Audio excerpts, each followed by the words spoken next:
What is the dumbest idea you have ever had that actually worked? So it was my mom's birthday. We're barbecuing and we got her to stay inside and prep food so we can decorate the front with balloons and streamers and what have you.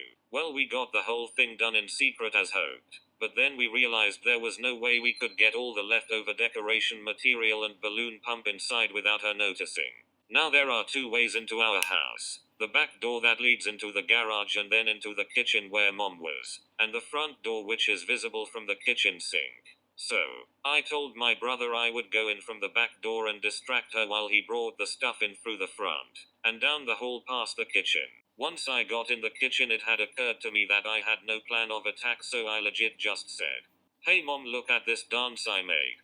And started like swaying and bopping up and down and doing jazz hands and going la la la la. Mind you, I am like 17 years old in this scenario. So she's just watching me, and when bro comes in and is sneaking through the hall behind her with all the stuff, I keep telling her wait, it's about to get good, and she kept watching in confusion. The second he was in the clear, I stopped and said okay, that's it, and that was that. We succeeded. In my freshman year of college, my grades were really not great, and my parents were really strict about getting good grades. When my dad asked to see my grades, I panicked and did the inspect command on the computer where you can change typefaces on the screen to read different words and letters. I changed all of my shitty grades to good grades. My dad was so happy that I did good my first year of school. He asked me to print my results. I did, and turns out he had to send them to our car insurance company for a good student discount. Ultimately, I committed insurance fraud by accident, but I got the discount. When I was like 7 years old, I was playing in my back garden with those incredibly bouncy little balls you got, just bouncing them high off the house and letting them bounce randomly before trying to catch them. As you did one time, I went for this huge throw off the wall and it bounced crazily off various surfaces so fast I completely lost track of it. So my 7-year-old logic was to stand back in the same place and throw another ball the same way. I watched it bounce this way and that about 10 times before finally hitting a plant and coming to a rest in a flower bed. I went over to pull back the foliage, and sure enough there were both balls literally lying touching each other in the mud. At the time I was like, yeah, makes sense. But over the years since then I've often thought about it and how the hell it worked. Our power was out due to a storm. I had a camp stove to use for boiling water to make a coffee pour through, but I couldn't use my electric grinder for the coffee beans. I tried fashioning a mortar and pestle, but it was taking too long. So, I put the coffee beans in a couple of Ziploc bags, placed the bag right behind a car tire, then ran over it back and forth a couple of times to crush the beans. Worked like a charm. A friend and I once snuck 15 people into a walk tour by giving them some bracelets from a party supply store and clipboards full of paper. Walked up to the side gate and said we were with Rock the Vote. The security guard waved us right in. I forgot to bring a resume to a job interview, but I had an index card in my bag. I cut the index card in half and wrote my name, my contact info, and creative problem solver in my best handwriting, and gave a copy of my business card to both the interviewers. I got the job. When I was young and broke, I bought a sofa from a used furniture store. I had no way to take the sofa home. I went to a used car lot a couple of blocks away and took a truck for a test drive.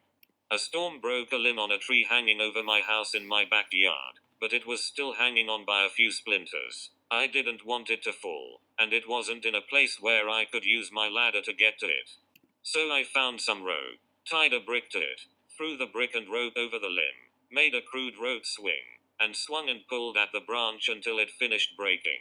It wasn't until I was using the chainsaw to cut it up that I realized how many times during my stupid idea I could have easily hurt or even killed myself. Back in high school, I stopped by one of my teacher's rooms after class to ask him some questions about our homework. When I walked in, I noticed he was grading some of our tests. Of note, all of his tests were made up of multiple choice, true, false, or matching, and all of the answers were bubbled in. What I noticed was that instead of using an answer key to grade, he was just placing a stencil over the paper with the correct bubble punched out. The stencil wasn't transparent, so all it showed was whether we bubbled in the right answer or not. Flashed forward to our next test, and I'm stuck on a TF question. Knowing how he graded, I figured I'd bubble in both T and F. and if he caught it, it would be easy enough to claim it was an accident. Well, he didn't catch it, and I used that trick the rest of the year for a little extra boost on all of his tests.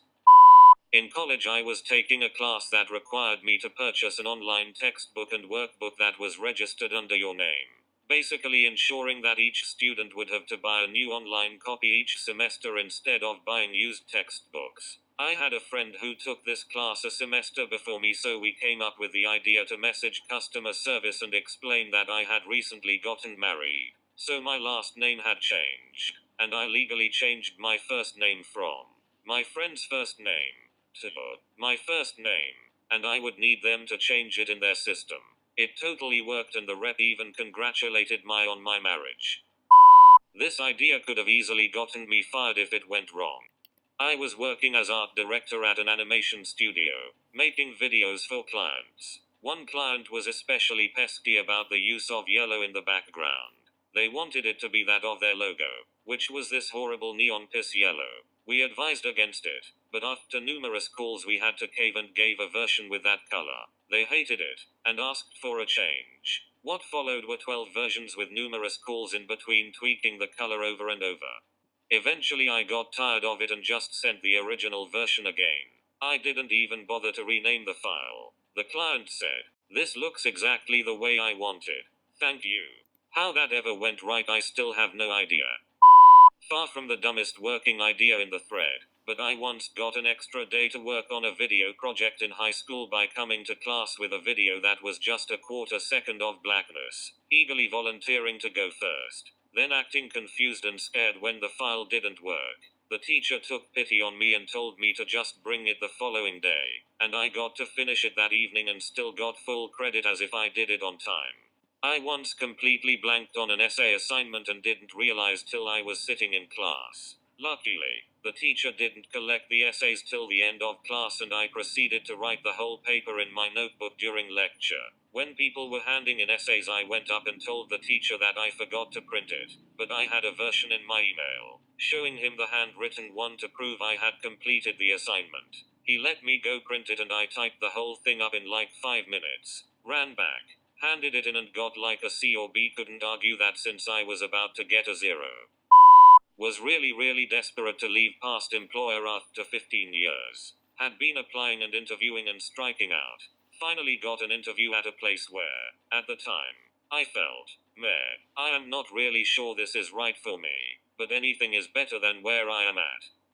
Instead of prepping for the interview, rehearsing answers, etc., I called an office space. I was cocky, brash, unconcerned, made it seem like I was happy where I was at and didn't really care if I got the job or not. They called me back the next week and I waited a week to return their call. Same deal with the second interview. When they offered me the job, I hemmed and hawed, said I needed to think about it really hard, and that it was a big move for me, etc., etc. I came back and demanded well over $15,000 above what they were offering in salary. They accepted. My parents used to run a bed and breakfast, and we used to keep a section of the house locked. Only light security was just supposed to stop guests accidentally going into our living space. We used to keep the key on top of a door frame. Turns out the frame was hollow and there was a hole on the top. I put the key up there. It fell into the hole but didn't sound like it dropped all the way to the floor. 14-year-old me didn't realize taking the door frame off isn't a major job, so I was a bit worried my parents would kill me. Found myself a wire coat hanger, straightened it out and attached a magnet to the end to go key fishing. It was more out of desperation than anything else, but it somehow worked. I am a course student living in Germany. Students are required by law to have health insurance. The university will expel you if you don't have health insurance. The lowest rate I could get was about €189, $208 a month. I usually don't even spend that much on food. There was just no way that I could pay such a high rate. I wrote my insurer countless letters and emails explaining how there was no way that I could pay €189. They refused to lower my rate, explaining how they are just following the law. They even informed my university that I had failed to pay health insurance. The university then threatened me to exmatriculate me. In my desperation, I wrote the German Ministry of Health. I explained myself and asked them to talk to my insurer. A week later I received a letter from my insurer informing me that they had cut my rate to a mere €89 a month and that this reduction was applicable to all month prior. My rate is about to go up again, but this time I should be able to manage. When I was brand new to the army, we were training with another unit and we had to defend the urban combat area, Mount Site, from an incoming force. We were only allowed a few hours to prepare. One guy suggested that we set up tripwires to, at least, slow them down. The doors are all painted bright blue, and all anyone had was my package of black 550 cord, parachute cord, that could easily be seen. Setting this up, we thought there was no way they would miss it. I was wrong. Instead of checking the door, like they were supposed to, the opposing force simply tried to rush through. I almost couldn't return fire due to the fact I was laughing so hard. I even put a piece, just below knee level, in the doorway to the room I was in. I turned around when I heard people falling over each other. I looked and almost the entire squad was crawling on top of each other trying to get up. I put my weapon on burst and emptied the magazine. Then fumbled with my last one as I started to laugh even harder than before. After I blindly fired down the hallway, I just leaned against the wall and the entire group and myself just looked at the scene and started laughing. Then their platoon leader came running in and tripped over the same cord. At this point I was done. Put my weapon on safe, put it against the wall, and tried not to piss my pants over the whole situation. Years ago, the foundation of my house would let water in right at the seam of the wall and hatchway. I decided to dig down so I could seal it from the outside. I got a few feet down before I couldn't reach with a shovel. So what did this genius do? I went in head first and kept digging. But then my arms were getting tired and I decided I should quit. I'm now doing a handstand in a narrow pit and have no way to back out of it. I live far enough from neighbors that yelling would do nothing. After a few minutes of coming to terms with the fact that this is how I die at 28 years old, I decide I will try to walk up the foundation wall with my hands one last time. And it worked. It could have ended quite badly. In the end, it worked. I was able to seal the issue from the outside. Something broke on the front wheel of my car while I was on a cross-country trip, and it made a terrible noise and smoke. It was the middle of the night and the shops in the town we pulled into were all closed. I jacked it up to see what was wrong, took off the wheel, and then the jack tipped over and the car dropped onto the exposed brake disc. I did it again and the same thing happened. I jacked it up again, still couldn't figure out what was wrong. Put the wheel back on, and whatever it was had been fixed by the jolts. I drove that car for years with no further problems. Thank you for watching and don't forget to subscribe.